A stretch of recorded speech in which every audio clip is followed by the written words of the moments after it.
ओम नमः शिवाय बाल दोस्तों। आज के इस वीडियो में हम इकाई 2 हम भी बने महान की चर्चा करेंगे। इस इकाई में सीधे साधे कार्य एवं घटनाओं में कर्तव्य पालन, प्रामाणिकता, मानवता, अविरत अभ्यास आदि तत्व जुड़ने पर कार्य और कर्ता दोनों की गरिमा और महिमा बढ़ जाती है। प्रस्तुत इकाई में स्वामी विवेकानंद, गोपाल कृष्ण गोखले, सचिन तेंदुलकर और हजरत अली के जीवन में जुड़े कुछ प्रसंग दिए गए हैं, जिनमें उनकी महानता के कुछ बुनियादी गुण द्रष्टव्य होते हैं। द्रष्टव्य यानी कि देखने को मिलते हैं। यही गुण हमारे जीवन के लिए प्रेरणा पीयूष है। ऐसे गुणों को अपनाकर हम भी महान बन सकते हैं। यहाँ पर हम देखें, सबसे पहला है कर्तव्य। तो जैसे आगे के स्लाइड में हमें देखा, कर्तव्य नियम सबके लिए है, सफलता का रहस्य और प्रामाणिकता, ये सबके जीवन में कोई ना कोई ऐसे बुनियादी ऐसे अच्छे गुण हैं जिनकी यहाँ पर चर्चा की है। तो सबसे पहला है कर्तव्य। तो उसके बारे में हम देखते हैं।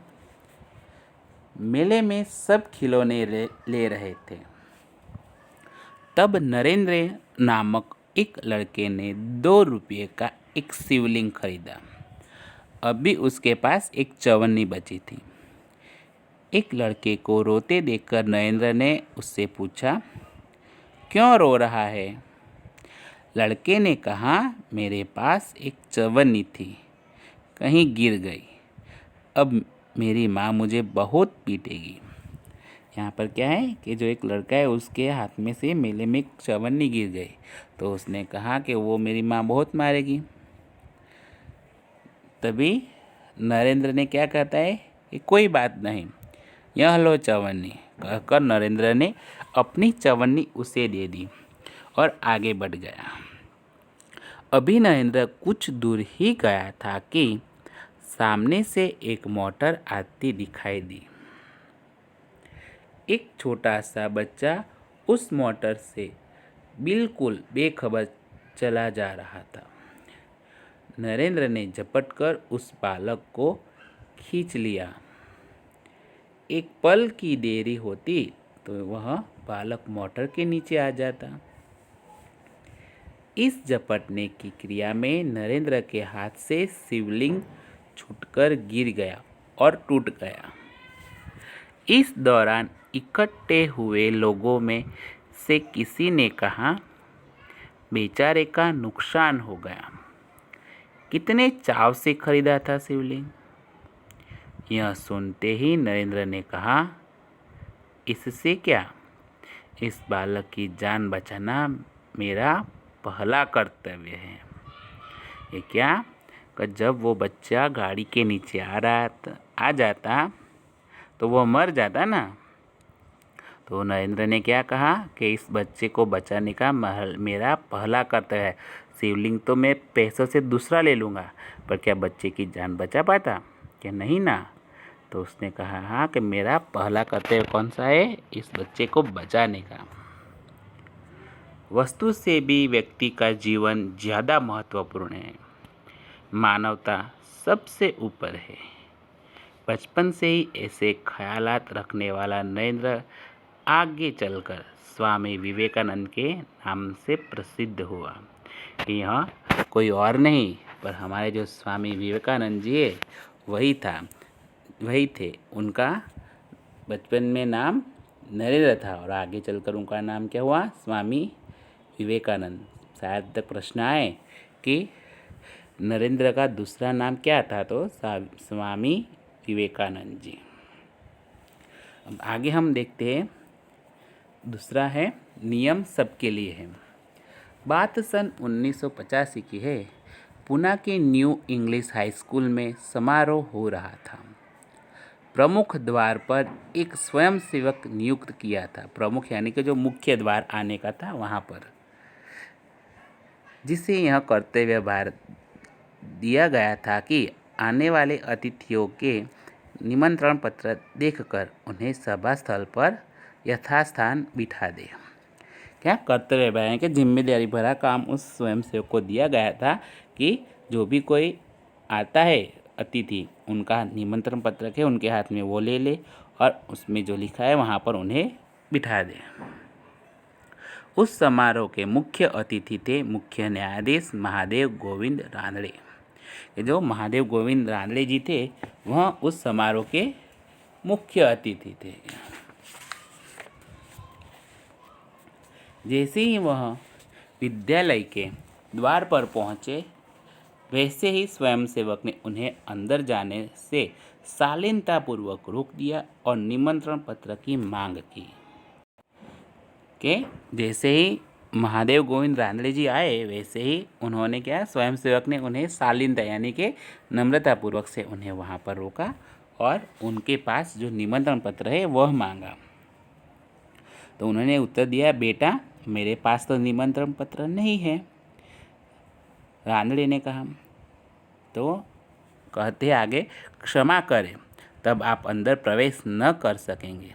स्वयं सेवक का नम्रतापूर्ण उत्तर था कि जो स्वयं सेवक था उन्होंने क्या, एकदम नम्रतापूर्वक यह उत्तर दिया। द्वार पर रानड़े को देखकर स्वागत समिति के कई सदस्य आ गए और उन्हें मंच की ओर ले जाने का प्रयास करने लगे, पर स्वयंसेवक ने आगे बढ़कर कहा, श्रीमान, मेरे कार्य में यदि स्वागत समिति के सदस्य ही रोड़ा अटकाएंगे तो फिर मैं अपना कर्तव्य कैसे निभा सकूंगा। तो क्या वो जब वह गोविंद रानड़े जी आए तो कोई और लोग भी उन्हें पहचानता है ना, तो वह उन्हें लेने आते हैं। तो जो स्वागत समिति में थे तो वह स्वयं से उन्हें भी रोकते हुए कहता है कि आप लोग जो स्वागत समिति के लोग ही मेरे काम में रोड़ा अटकाएंगे। रोड़ा अटकाना यानी कि काम में रुकावट करना, ये काम में बाधा बनना, ये करेंगे तो मैं ये कर्तव्य अपने जो काम दिया है आप लोगों ने मुझे, तो मैं कैसे करूँगा। कोई भी अतिथि हो उसके पास निमंत्रण पत्र होना ही चाहिए। भेदभाव की नीति मुझसे नहीं बरती जाएगी।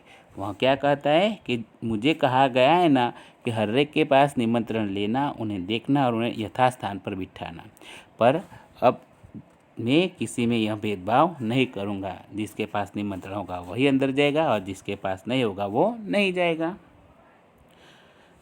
यह स्वयंसेवक आगे चलकर गोपाल कृष्ण गोखले के नाम से प्रसिद्ध हुआ और देश की बड़ी सेवाएं की। तो वो आगे चलकर कौन से, गोपाल कृष्ण गोखले जी के नाम से प्रसिद्ध हुए और देश की बहुत ही अच्छी तरीके से उन्होंने सेवाएं की। अब आगे है सफलता का रहस्य। अंडर 14 क्रिकेट टीम के कप्तान के रूप में एक लड़का अपनी टीम के साथ क्रिकेट मैच खेलने के लिए अहमदाबाद में आया था। उसकी टीम 5 स्टार होटल में ठहरी थी। सुबह उठते ही पूरी टीम कोच मैनेजर के साथ अल्पाहार के लिए तैयार थी। अल्पाहार यानी कि सुबह का नाश्ता। एक मात्र कप्तान नहीं दिखाई दे रहा था। उसे ढूंढने के लिए पूरी टीम लग गई, पर वह नहीं मिला।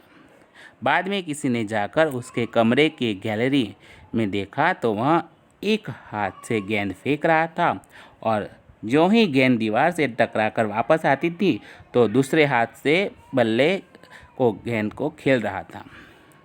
साथी खिलाड़ी टीम में शामिल होने पर ही संतुष्ट थे, लेकिन वह कप्तान होकर भी सारी रात अपने आप अभ्यास करता रहा। उसका अभ्यास एवं क्रिकेट के प्रति लगाव देखकर कोच, मैनेजर और सभी साथी खिलाड़ी दंग रह गए कि यह जो छोटा बच्चा अंडर 14 में वो सिलेक्ट हुआ था, तो बाकी सब क्या हो गए थे, अंडर 14 की टीम में सिलेक्ट होने पर ही खुश थे। पर जो कप्तान था वो तो सिर्फ खुश नहीं था, पर वो अपना अच्छा काम दिखाने के लिए पूरी रात वो एक हाथ से गेंद फेंकता रहा और दूसरे हाथ से बल्ले से गेंद को मारता है। इस तरह वह अपना प्रैक्टिस करता था। आगे चलकर इसी लड़के ने क्रिकेट जगत में अद्वितीय सफलता प्राप्त की। कई विश्व रिकॉर्ड उसके कदम चूमने लगे। किसी ने उसकी सफलता का रहस्य पूछा तो बड़ी ही विनम्रता से उस उत्तर दे दिया कि मैं हर मैच 3 बार खेलता हूँ। पहले अभ्यास के रूप में, दूसरी बार सचमुच मैदान में, तथापि मैच के बाद मूल्यांकन व सुधार आवश्यकता के रूप में। कि वो जब उसे पूछा गया है कि आप इतने आगे चलकर वो बहुत बड़ा खिलाड़ी और कई विश्व रिकॉर्ड बने, तब उसने उसे पूछा कि आपकी सफलता का राज क्या है, तो उसने बोला कि मैं हर मैच कितनी बार 3 बार खेलता हूँ। पहला अभ्यास के रूप में, दूसरी बार सचमुच में मैदान में, और तीसरी बार कि जो मैच खेली है वो मैच में देखता हूँ और उसमें मैंने क्या गलतियाँ की है उसे सुधारता हूँ। इस रूप में मैं 3 बार देखता हूँ। यह लड़का कोई और नहीं, क्रिकेट की दुनिया में सफलता के नित नए कीर्तिमान स्थापित करने वाला हमारा सचिन रमेश तेंदुलकर है। सचमुच एकाग्रता, अविरत अभ्यास, कठोर परिश्रम एवं लगन ही सफलता के आधार है। कि जो सचिन तेंदुलकर जी है वो आज कई विश्व रिकॉर्ड उनके नाम हैं। तो उनकी जो सफलता के रहस्य है वो है अभ्यास, कठोर परिश्रम, एकाग्रता। ऐसे ही वो आगे बढ़े हैं। तो हमारे जीवन में भी हमें आगे बढ़ने के लिए ऐसे ही एकाग्रता और अभ्यास करना चाहिए। अब इसके आगे एक है कि प्रामाणिकता। अब प्रामाणिकता की बात की गई है तो देखते हैं। एक दिन हजरत अली राज के खजाने की जांच करने गए। काम करते करते अंधेरा हो गया, मोमबत्ती जलाई गई। थोड़ी देर बाद 2 सरदार अपने निजी काम के लिए उनके पास आए। हजरत अली ने उन्हें बैठने के लिए कहा। हिसाब की जांच पड़ताल पूरी हुई। हजरत ने मोमबत्ती बुझा दी और मेज के खाने में से दूसरी मोमबत्ती निकालकर जला ली। क्या हुआ कि उन्होंने राजकाज का काम कर रहे थे, तो वह उन्होंने अंधेरा हो जाने से उन्होंने मोमबत्ती जलाई। और जब 2 सरदार उन्हें मिलने आए थे, उन्होंने बिठाया और उनके लिए पास गए, तब उन्होंने एक मोमबत्ती बुझा दी और दूसरी मोमबत्ती जला दी। सरदारों को यह देखकर बड़ा आश्चर्य हुआ। हजरत अली ने एक मोमबत्ती बुझाकर दूसरी क्यों जलाई, यह सरदार न समझ सके। एक सरदार ने बड़ी नम्रता से हजरत अली से पूछा, यानी कि जो वैसे तो उन्हें प्रकाश की ज़रूरत थी ना, तो एक जले या दूसरी जले, तो वही था ना। तो एक सरदार ने उनसे पूछ लिया था, आपने ऐसा क्यों किया? तो हजरत अली बोले, भाई, अब तक मैं राजकाज का काम कर रहा था, इसलिए राज की मोमबत्ती जला रखी थी। अब निजी काम शुरू हुआ है, इसलिए मैंने अपनी मोमबत्ती जला ली, नहीं तो मैं चोर या हरामखोर कहलाता। कि हजरत अली जी ने क्या कहा कि पहले जो मैं काम कर रहा था वो कौन सा था, कि राजकाज का काम कर रहा था, पर अब आप लोगों से मिलने बैठा तो वो कौन सा काम हो गया, वो मेरा निजी काम है। तो इस वजह से मैंने अपनी जला ली है मोमबत्ती। अगर मैं उसकी मोमबत्ती नहीं जलाता तो मेरा हरामखोर कहलाता। तो हरामखोर कहलाता तो वह अच्छा नहीं होता ना, इसलिए उन्होंने अपनी घर की जलाई। हर एक आदमी को चोरी और हरामखोरी से बचकर चलना चाहिए, चाहे वह अमीर हो या फ़कीर, यानी कि गरीब हो या अमीर हो, सबको हरामखोरी से बचना चाहिए। देखने में तो यह बात बहुत छोटी सी लगती है, पर है बड़े महत्व की। अब हम आज़ाद हो गए हैं। राजकाज का काम तभी अच्छी तरह से चल सकता है जब लोगों में इस तरह की प्रामाणिकता हो। हमारे पुरखों ने कहा है, माँ गृधः कश्चिद्विदनम्, किसी के धन माल की लालसा मत करो। यह मनुष्य के लिए सबसे बड़ी सीख है। यानी कि हमें हमारे जीवन में जहाँ पर ज़रूरत हो, हमें अपने खर्च के, चाहे वो किसी और का काम कर रहे हैं तो जब तक ज़रूरी तब तक उनके करो, पर जब हमारा निजी काम होता है तब हमें हमारे खुद के पैसे या खुद का जो ज़रूरत चीज़ है उससे करना चाहिए। ऐसे ही हम आगे बढ़ सकते हैं। यहाँ पर आपने 4 प्रेरणादायी प्रसंग की जानकारी प्राप्त की। उसके माध्यम से आपको भी अपने गुणों में और लक्ष्यों में यह उतारना चाहिए जिससे आप भी आगे बढ़ सकें। ओम नमः शिवाय।